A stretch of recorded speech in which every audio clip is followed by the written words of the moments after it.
ETF index mutual funds నేర్చుకుని stock మార్కెట్లో రాణించాలనుకుంటున్నారా? వెంటనే ఈ నెంబర్కి కాల్ చేయండి.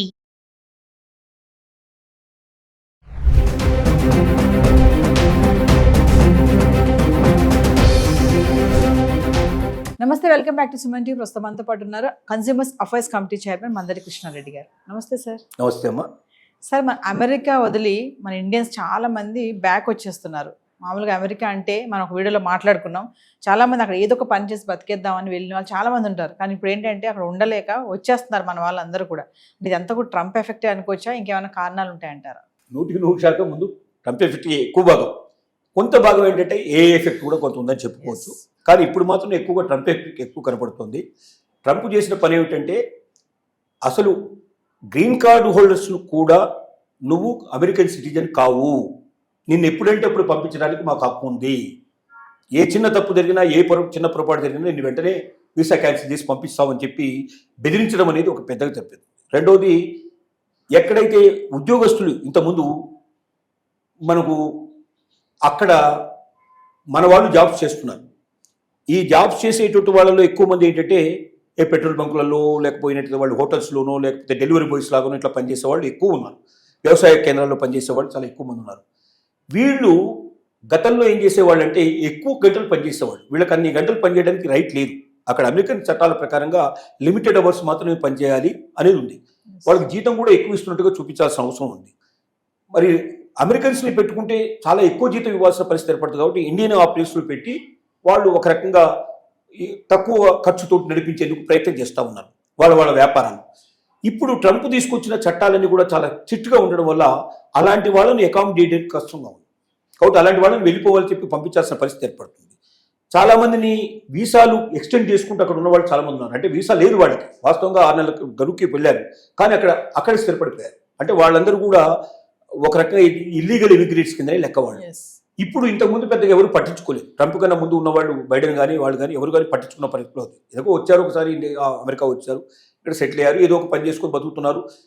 ఇక్కడి వాళ్ళు కూడా చాలా అవసరం కదా అనే ఉద్దేశంతో దృక్పథంతో నడిచిపోయింది. కానీ ఇప్పుడు ట్రంప్ వచ్చిన తర్వాత అలాంటి వాళ్ళందరినీ ఏరి బయటకు పంపించేస్తున్నాడు. ఆయన పట్టుకొని బలవంతంగా సంకెళ్ళు వేసి పంపించేదానికన్నా మనంతరం మనం వెళితే చాలా బెటరు. అనవసరంగా ఇక్కడ ఉండి ఆ రకమైన అవమానంతో మనం వెళ్ళేదానికన్నా పోవడం చాలా మంచిది. ఎలాగో ట్రంప్ మనం బతకనీయడు, 3 ఏళ్ల పాటు వెతికి మనల్ని పట్టుకుంటాడు. తర్వాత కూడా ట్రంప్ మీద విపరీతంగా ఒక రకంగా అంటే 2 రకాలు ఉన్నాయి. వ్యాపారాలు నష్టపోవడం వల్ల కొంతమంది వ్యాపారస్తులు వ్యతిరేకమైనారు.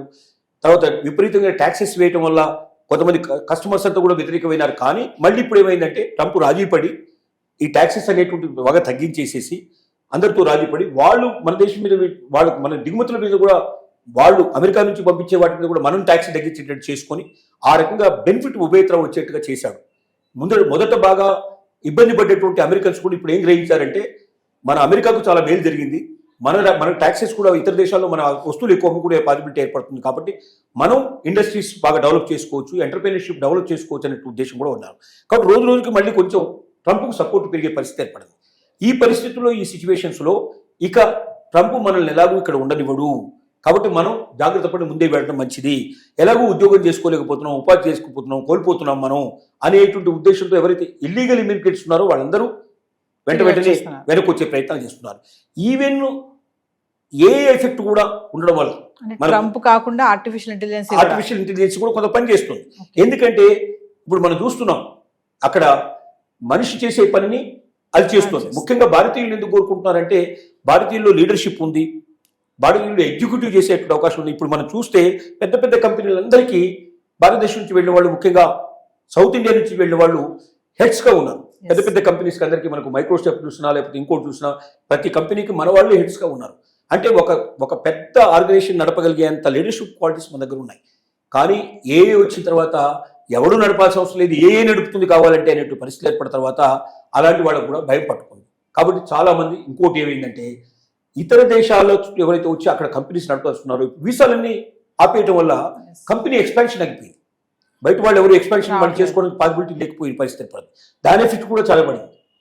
దాని ఎఫెక్ట్ పట్టడం వల్ల కూడా అక్కడ ఉన్నటువంటి కంపెనీ రన్ చేయాలంటే కొత్త వాళ్ళని పంపిస్తే కానీ అది ఇంకా బాగా ఎక్స్పాండ్ చేసే అవకాశం ఉంది. ఉన్న ఎక్స్పాన్షన్ సరిపోవడం లేదు. అలాంటి పరిస్థితులు ఏంటంటే కొంతమందిని విత్డ్రా చేసేసి ఇండియాకు పిలిపించేటువంటి ప్రయత్నం కూడా కొంత కంపెనీలు చేస్తున్నాయి. ఇలాంటి అన్ని రకాలైనటువంటి ఒత్తిళ్ల వల్ల అక్కడ ఉండడం కన్నా భారతదేశానికి వెళ్ళి ఇప్పటి నుంచి అక్కడ ఏదైనా మనకు ఎంటర్ప్రీనర్షిప్ స్టార్ట్ చేసి మనం ఒక కంపెనీ స్టార్ట్ చేసి ఎంతో కొంత మనం పురోగతి సాధిస్తే వాడు మనల్ని మెడబట్టి బయటికి పంపించేదానికన్నా మనమే పోవడం మంచిదనేటువంటి దృక్పథంతో ఎక్కువ మంది ఖాళీ చేసి ఇండియాకు రావడానికి ప్రారంభించారు. చాలా వందలు కాదు వేల సంఖ్యలో వస్తున్నట్టుగా వార్తలు వస్తున్నాయి. ఇలాంటి పరిస్థితుల్లో కొన్నాళ్ళు పోయిన తర్వాత ఇక అమెరికాలో 100% నేను సేఫ్గా ఉండగలుగుతున్న వాళ్ళు తప్ప మిగతా వాళ్ళు ఎవరు అక్కడ ఉండకపోయినా మనం ఆశ్చర్యపడాల్సిన అవసరం లేదు. అంటే సార్ ముందు ముందు అమెరికా వెళ్ళాలనే ఆలోచనని విరమించుకోవాలంటారా? ఈ 3 సంవత్సరాల పాటు ట్రంప్ ఉన్నంత కాలం, ట్రంప్ ఉన్నంత వరకు. తర్వాత ట్రంప్ రాకపోతే లేదా ట్రంప్ లాంటి వాడే రాకపోతే మనం ఏదైనా చేయగలుగుతాం. అంటే మళ్ళీ బైడెన్ లాంటి వాడు ఇంకొకరు గతంలో ఉండే ప్రెసిడెంట్ వాళ్ళు ఎవరైనా వచ్చి కాస్త లిబరల్గా ఉండే పరిస్థితి ఏర్పడితే అప్పుడు ఉండొచ్చు. కానీ ట్రంప్ ఉన్నంత కాలం అది సాధ్యం కాకపోవచ్చు అనేది ఇప్పుడు ఉన్నటువంటి పరిస్థితి. అంటే స్టూడెంట్స్ కూడా అంతేనా సార్? అబ్రాడ్ వెళ్ళి చదువుకోవాలనుకుంటారు కదా, అమెరికా వెళ్ళి చదువుకోవాలి, పై చదువులు అనుకున్న వాళ్ళు కూడా ఈ టైంలో వెళ్ళకపోవడం మంచిదంటారా? స్టూడెంట్స్కి పరిస్థితి మరీ ఘోరంగా ఉంది. ఎందుకంటే ఒకటి ఇప్పుడు కొన్ని యూనివర్సిటీస్ని మూసేసే పరిస్థితి తీసుకొచ్చాడు. యూనివర్సిటీ గవర్నమెంట్ డబ్బంతా కూడా పూర్తిగా ఆపేశాడు. తర్వాత ఇక్కడి వాళ్ళు ఎవరైనా పార్ట్నర్షిప్లో అక్కడ యూనివర్సిటీలు ఉంటే అలాంటి వాటిని బలవంతంగా వాళ్ళని పార్ట్నర్షిప్ విత్డ్రా చేయించి వాళ్ళని బయటికి పంపించే ప్రయత్నం చేస్తున్నాడు. తర్వాత స్టూడెంట్స్కి వాళ్ళు అక్కడ కొంతకాలం అంటే అయిపోయిన తర్వాత కూడా వాళ్ళు ఉండడానికి ఒక 3 ఏళ్ళు 2-3 ఏళ్ళు ఉండడానికి ఇంతకుముందు అవకాశం ఉండేది. అలా ఉండి వాళ్ళు జాబ్ సెర్చ్ చేసుకోవడానికో లేకపోతే ఇంకా పై చదువులు చదువుకోవడానికో అవకాశం ఉండేది. ఇప్పుడు అది లేదు. నీది అయిపోగానే నీ చదువు అయిపోయిన మరుక్షణం నువ్వు వెంటనే టప్పా కట్టేసుకుని నువ్వు ఇంటికి వెళ్ళిపోమని చెప్పేస్తున్నారు. ఇలాంటి పరిస్థితుల్లో బయట పనిచేయడానికి కూడా స్టూడెంట్ బయటకు వెళ్ళి పనిచేయడానికి వీల్లేదు. ఓన్లీ యూనివర్సిటీ ఆవరణలోనే పనిచేయాలి, బయటకు వెళ్ళి పనిచేయడానికి వీల్లేదు. ఇప్పుడు వాళ్ళు ఇంతకుముందు బయటకు వెళ్ళి పనిచేస్తున్నారు, డెలివరీ బాయ్స్గానో ఏదో పెట్రోల్ బంకులోనో లేకపోతే హోటల్స్లోనో అక్కడిక్కడ పనిచేస్తున్నారు. ఇప్పుడు ఆ పనిచేసే అవకాశం కూడా వాళ్ళకి కోల్పోయారు. అంటే ఇంటి దగ్గర నుంచి తెచ్చుకొని ఇక్కడ తింటే తప్ప బతకలేని పరిస్థితి. చాలా మంది ఏంటంటే మనకు ఎంత ఖర్చు కావాలో ఎంత అక్కడికి రావడానికి కావాల్సినటువంటి దాంతో వరకు మనం ఏదో దీంట్లో తీసుకొని బ్యాంకులోనో అదో తీసుకొని మిడిల్ క్లాస్ వాళ్ళంతా అక్కడికి చేరారు. అంటే అక్కడే సంపాదించుకొని మేము బతుకుతాం, అక్కడే చదువుకుంటాం, గొప్పవాళ్ళు అవుతామని ఆశపడ్డారు. ఇప్పుడు ఇండియా నుంచి డబ్బు వస్తే తప్ప బతకలేని పరిస్థితి ఏర్పడేసరికల్లా ఇండియా నుంచి పంపించగలిగే ఫ్యామిలీస్ కూడా చాలా తక్కువ ఉన్నాయి.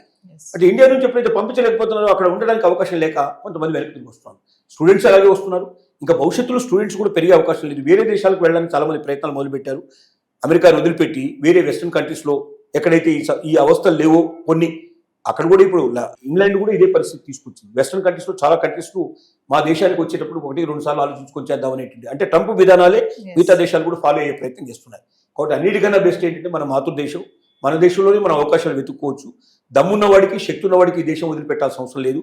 మన శక్తి సామర్థ్యాలు ఇక్కడే చూపించుకొని ఇక్కడే ఎదుగుదాం అనేటువంటి నిర్ణయానికి ఎక్కువ మంది రావడానికి అవకాశాలు పరిస్థితులు ఏర్పడుతున్నాయి. Thank you.